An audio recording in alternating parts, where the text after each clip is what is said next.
شک اور شبے کی ایک حقیقی کہانی جسے موت نے ہمکنار کر دیا تھا، خوفناک اور خونی کہانی۔ دوسرا قیدی۔ رات اپنے عروج پر تھی، ہاتھ کو ہاتھ سجائی نہ دینے والا اندھیرا ہر سو مسلط تھا۔ مجھے گھٹن کا احساس ہو رہا تھا، سینے پر بوجھ اور سانس بھی کھنچ کر آ رہی تھی۔ یوں لگ رہا تھا جیسے آج میرا دم ہی نکل جائے گا۔ کاش کہ دم ہی نکل جاتا تو اس رات کے عذاب سے کیوں کر میری جان چھوٹ جاتی۔ یہ رات مجھے جو ہر دن، ہر لمحہ، ہر پل کسی بارسل کی طرح پستی رہے گی، یہ رات مجھے پر اچانک سائے کی طرح مسلط ہو جائے گی، مجھے تڑپاتی اور اذیتیں دیتی رہے گی۔ فرزانہ کی جدائی کا غم کیا کم تھا، اب یہ دوسرے غم کا پہاڑ بھی مجھ پر آن گرا۔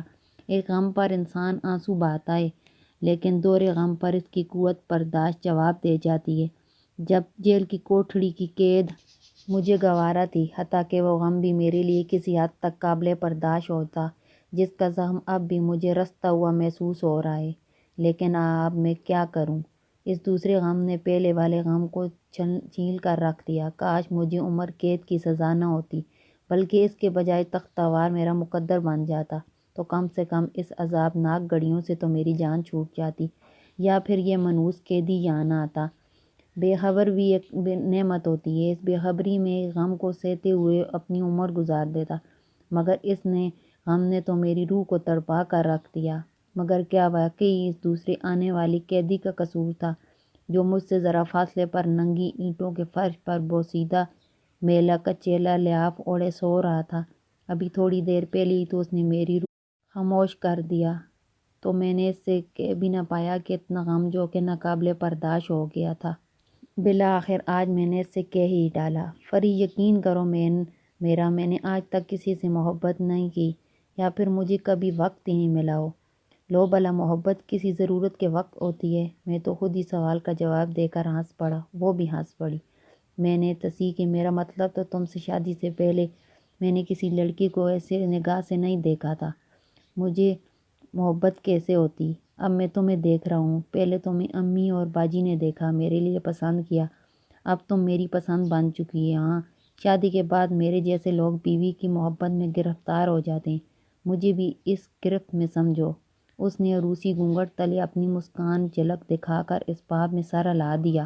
مجھے اعتراض تھا کہ فرزانہ نے میری زندگی کو، میرے گھر کو جنت بنا دیا۔ وہ اتنی حسین تھی کہ وہ مجھ سے محبت کرنے والی بیوی تھی۔ چلیں جی، اب اتنا کہوں، آرام کر رہے ہیں، کاروبار زندگی پر توجہ دیں۔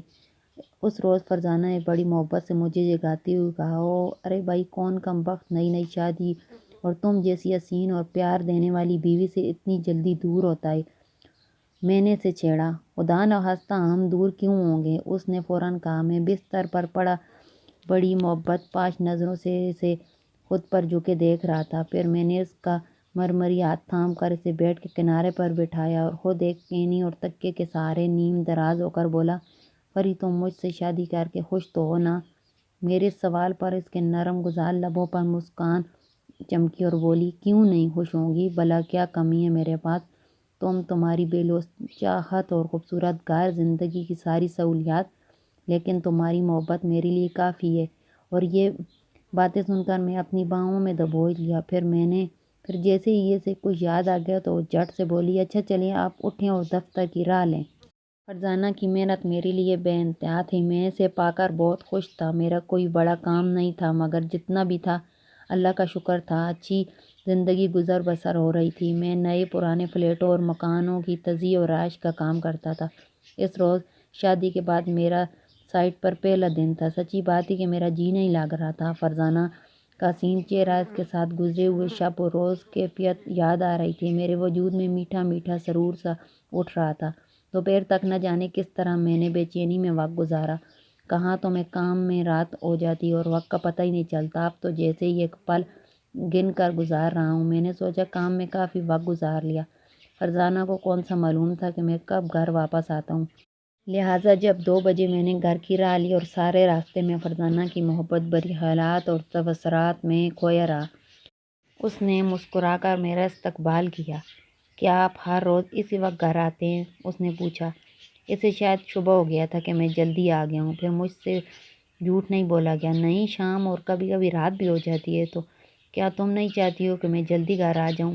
وہ میری بات پر کھٹکتے ہوئے انداز میں ہنس پڑی۔ میں نے پیار سے اسے باہوں میں بھر لیا۔ وہ خود سپردگی کے دوران بولی، ایسی بات نہیں ہے، میں خود سمجھ گئی تھی آج آپ جلدی آئیں گے۔ ظاہر بھائی نئی نئی شادی ہوئی ہے، میں نے مسکرا کر کہا۔ چلو آج باہر کھانا کھاتے ہیں، چلتے ہیں۔ دوپہر کی اتنی گرمی میں وہ حیران ہو کر بولی، شام کو چلیں گے، میں ذرا سا کچھ کام نپٹا لوں۔ شام ہوتے ہی ہم باہر نکل گئے۔ میرے پاس پرانے ماڈل کی مگر اچھی کنڈیشن کی حالت کی کار تھی۔ ہم باہر سیر کرتے رہے اور رات کا کھانا بھی اچھے ہوٹل میں کھایا۔ غرضی فرزانہ کے ساتھ میرے شب و روز بہت مسرور اور راحت میں گزرنے لگے۔ ان دنوں میرے کام سے لوٹنے کی واپسی کا وقت پیش و کم سپہر یا شام تک ہی ہوتا تھا، رات کبھی نہیں ہوتی تھی۔ ایک دن میں سپہر کے وقت گھر پہنچا تو میرا کام ایسا تھا کہ میں سائٹ پر کبھی کبھار ہی کھا لیا کرتا تھا۔ ایسا میں نے فرزانہ کی وجہ سے ہی کرتا تھا، ورنہ تو میرے انتظار میں بیچاری بھوکی بیٹھی رہتی۔ ٹائم یوں ہوتا کہ جب کوئی خاص یا میری پسند کی کوئی ڈش بناتی تو میں دوپہر میں آ کر کھا لیتا، پھر سائٹ پر نکل جاتا یا پھر فون کر دیتا، آج دوپہر کا کھانا میں گھر پر ہی کھاؤں گا۔ سو میں گھر پہنچا۔ ابھی گھر سے چند قدموں کے فاصلے پر ہی تھا کہ میں نے اپنے گھر سے خاتون کو نکلتے دیکھا۔ فرزانہ شاید اسے دروازے پر چھوڑنے آئی تھی، کیونکہ میں نے اس کی جھلک دیکھی تھی۔ کوئی سہیلی تھی تمہاری؟ میں نے اندر داخل ہوتے ہوئے پوچھا۔ جی ہاں، فرزانہ نے جواب دیا۔ میں فرزانہ کی چند ایک سہیلیوں سے تو واقف تھا، وہ بھی اس حد تک کہ کبھی کبھار گھر آتی ہوئی دیکھ لیا کرتا تھا۔ یہ کوئی نئی سہیلی ہوگی، لیکن اس دن میں نے محسوس کیا کہ فرزانہ کچھ چپ چپ سی تھی۔ یہ اس سے اگلے دن کی بات ہے۔ اس روز کام زیادہ تھا اور میں ادھورا چھوڑ کر نہیں آ سکتا تھا۔ ایک فلیٹ کا کام آخری مراحل پر تھا اور کسٹمر بضد تھا کہ آج ہی نمٹا لوں، تو اس نے فیملی سمیت اپنے نئے مکان میں شفٹ ہونا تھا۔ اس دن میں نے شادی کے پہلی بار لیٹ گھر پہنچا۔ ایک ڈپلیکیٹ چابی میرے پاس تھی۔ میں اندر داخل ہوا تو فرزانہ مجھے نظر نہیں آئی۔ اس کے کمرے کی طرف بڑھا تو میں نے میز پر بیٹھے دیکھا۔ اس کے سامنے کاغذوں کا کوئی پھندا رکھا ہوا تھا، جس میں ایک کا وہ جائزہ لے رہی تھی۔ وہ مجھے کوئی خط نما کاغذ محسوس ہو رہا تھا۔ میں نے اس کے قریب جا کر کھنگارا تو یوں اچھلی جیسے کرسی سے ہی گر پڑی ہوگی۔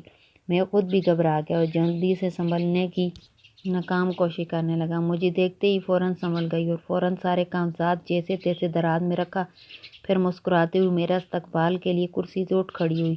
آج آپ کو زیادہ دیر تو نہیں ہوئی؟ ہاں ہو تو گئی ہے، کیا تم زیادہ پریشان ہو؟ میں نے غور سے اس کے چہرے پر نظر جماتے ہوئے کہا۔ وہ ایک دم جیسے بنتی ہوئی بولی، ہاں نہیں، ایسی تو کوئی بات نہیں ہے، شادی کے بعد پہلی بار ایسا ہوا ہے نا، چلے آپ ذرا فریش ہو جائیں تو میں کھانا لگاتی ہوں۔ یہ کہہ کر کمرے سے نکل گئی۔ میری نظریں میز کے دراز پر لگی ہوئی تھی، جس میں نے اسے کاغذ رکھتے ہوئے دیکھ لیا تھا۔ میرا دل چاہا کہ آگے بڑھ کر اسے کھولوں۔ ابھی اس ڈیر پن میں تھا کہ فرزانہ کی آواز سنائی دی، آپ گئے نہیں واش روم ابھی تک؟ ہاں جا رہا ہوں، میں نے اٹھتے ہوئے کہا۔ اس دن کے بعد میں نے محسوس کیا کہ فرزانہ باتیں کرتے کرتے کہیں کھو سی جاتی ہے، لیکن یہ بھی حقیقت ہے کہ میں وہ پھندا دیکھنا چاہتا تھا۔ ایک دن میں جی کھڑا کر کے اس میز کے قریب چلا گیا۔ فرزانہ اس وقت بھی کچن میں تھی۔ میں نے دراز کھولنا چاہا تو وہ لاک تھا۔ میں نے اس دراز کو پہلے لاک کبھی نہیں دیکھا تھا، کیونکہ اس میں کچھ ضروری کاغذات، واؤچر اور کچھ موٹے موٹے کاغذات رکھتا تھا۔ پھر وہ کہاں گئے؟ دوسری اہم بات یہ کہ دراز کبھی لاک نہیں رہتی تھی۔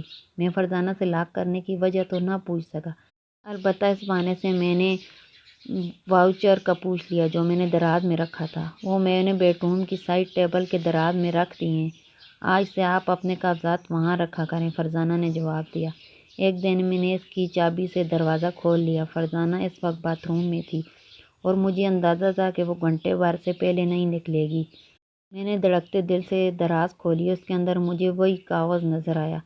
اسے دیکھنے پر اکتا لکھا تھا، پرانے خطوط کا پھندا تھا جس پر گلابی رنگ کا ربن لگا ہوا تھا۔ میں نے اس میں خط نکالا، پھر دوسرا، پھر تیسرا۔ اس طرح جب میں نے تمام خطوط پڑھ لیے تو میرا جسم تو جیسے سن ہو گیا۔ مجھے یقین نہیں آ رہا تھا کہ یہ میری محبوب، میری بیوی، جس میں دل جان تن من سے چاہتا ہوں، وہ اتنی فریب، دھوکے باز، چل باز اور چلاک نکلے گی۔ وہ مجھے اس دوسرے روپ میں کس قدر بے وقوف بنائی ہوئی تھی، آج مجھے معلوم ہوا۔ اس کے دل میں نہیں بلکہ کوئی اور بسا ہوا ہے۔ ابھی میں اس کشمکش میں تھا کہ فرزانہ میرے قریب آ گئی۔ پھر میں نے دونوں ہاتھوں سے اس کی گردن مروڑی، گردن دبوچ لی اور اس کی خوبصورت آنکھیں ایک دم پھیل گئی۔ اس میں حیرت بھی تھی اور خوف بھی۔ ہوش تو تب مجھے آیا جب وہ بے جان ہو کر فرش پر گر پڑی۔ پانی سر سے گزرا تو میں بھی سن ہو کر رہ گیا۔ پولیس مجھے فرزانہ کے قتل کے جرم میں گرفتار کر کے لے گئی۔ عدالت نے مجھے قتل کے جرم میں عمر قید کی سزا سنا دی۔ اب جیل کی سیاہ کوٹری میرا مقدر تھا۔ اب میرے دل میں کسک اٹھی کہ اس کو اس طرح نہیں مارنا چاہیے تھا بلکہ طلاق دے دینی چاہیے تھی۔ ان دنوں ایک اور قیدی کو لایا گیا جو میری عمر کا تھا۔ اس نے مجھ کو بے تعلق بیٹھے دیکھا تو پوچھا، کیا نام ہے تیرا؟ کالی تقدیر۔ اس منحوس جگہ سب کے ایسی ہی تقدیر ہوتی ہے۔ شاید وہ میرا مطلب سمجھ گیا۔ پھر بولا، میرا نام جہانگیر ہے۔ جرم صرف میرا اتنا ہے کہ میں نے اپنی بیوی کو قتل کرنے کی کوشش کی مگر کامیاب نہ ہو سکا۔ وہ اپنی سنانے لگا اور میں اس کی باتوں پر چونکے بنا رہ نہ سکا۔ اس کا اور میرا جرم مشترکہ تھا۔ تمہاری بیوی نے بے وفائی کی اور میں نے اس سے پوچھا، ہاں کاش کہ میرے ہاتھوں زندہ نہ بچتی، اب بڑے مزے سے اپنے یار کے ساتھ گل چھڑے اڑا رہی ہوگی۔ جہانگیر نے تلخی سے پوچھا، مگر میں کامیاب رہا۔ میں نے فخر سے لہجے میں کہا، کیا تم بھی میری طرح اپنی بیوی کی بے وفائی کا شکار ہوئے؟ ہاں۔ میں نے اس باب میں سر ہلایا اور خاموش ہو گیا۔ اس وقت ایک ستری آیا، اس نے سلاخدار دروازے پر ڈنڈا بجایا۔ چلو جہانگیر، تیری ملاقات آئی ہے، تیری ملاقات آئی ہے۔ میری ملاقات؟ جہانگیر نے چون کر گردن اس کی طرف موڑتے ہوئے قدرتی حیرت سے کہا اور غیر ارادی طور پر اس کی طرف دیکھنے لگ گیا۔ وہاں ایک خاتون کھڑی تھی۔ اس خاتون کو دیکھتے ہی وہ لپک کر اس خاتون کی جانب بڑھا۔ پھر میں نے اسے غصے سے کہتے ہوئے سنا، تو کیا لینے آئی ہے؟ اب میری تباہی کا تماشا دیکھنے آئی ہے؟ یا پھر فرض غیظ تلے اپنا پورا جملہ پورا نہ کر سکا۔ تم مجھے معاف کر دو جہانگیر، میں اب بھی قسم کھاتی ہوں تم سے محبت کرتی ہوں۔ وہ تو میری ماضی کی ایک غلطی تھی۔ کیا تم مجھے معاف نہیں کر سکتے؟ اس خاتون نے جہانگیر سے ملتجانہ لہجے میں کہا۔ میرے اندر ایک دم ایک چانا ہوا۔ میں بھی واقعی فرزانہ کو معاف کر سکتا تھا مگر میں نے اسے بولنے کا موقع کب دیا؟ معاف؟ جہانگیر چونکا۔ اگر تم مجھ سے یہ سب پوشیدہ نہ رکھتی تو میں تمہیں معاف کر دیتا، لیکن تم نے تو اپنے یار نامراد کے خطوط سنبھالے ہوئے تھے تاکہ اس کی یاد تازہ رہے۔ کاش میں وہ خطوط اپنی سہیلی فرزانہ کو نہ دیتی تو یہ قیامت نہ ٹوٹتی۔ فرزانہ؟ مجھے ایک جھٹکا سا لگا۔ میں دیوانوں کی طرح اس خاتون کو دیکھنے لگا۔ تب میں نے پہچان لیا وہ فرزانہ کی سہیلی تھی۔ دفع ہو جا یہاں سے، میری نظروں کے سامنے سے۔ میں نے تیرا نام بھی اپنے دل سے کھرچ ڈالا ہے۔ اب تو میری فریا میری فری نہیں رہے۔ جا، دور ہو جا میری نظروں سے۔ فریا، فری، فرزانہ، فری، یہ دو نام میرے دل و دماغ میں گردش کرنے لگے۔ کاش میں اتنی جلدی نہ کرتا۔ کاش میں فرزانہ کو کچھ بولنے کا موقع تو دیتا۔ میری زندگی جنم بن چکی تھی۔ نہ دن کو چین، نہ رات کو سکون۔ فرزانہ کی یاد ہر پل ہر لمحہ مجھے یاد ستاتی رہتی۔ آدھی رات گزرتے ہی سرگوشی سنائی دیتی، جانو اٹھو میں آ گئی۔ میرا ذہن سن سا ہو کر رہ گیا۔ کمرے میں ہلکی سی دھندار روشنی پھیل جاتی۔ فرزانہ کی روح مسکرانے لگتی اور میں ساکت ہو جاتا۔ فرزانہ کی روح ہر طرح سے مجھے پیار بھری نظروں سے دیکھتی، پھر اس کی آنکھوں سے آنسو روا ہو جاتے اور ٹکرا ٹکرا کر اپنی نظریں مجھ پر مبذول کرتی اور میری چینخ نکل جاتی۔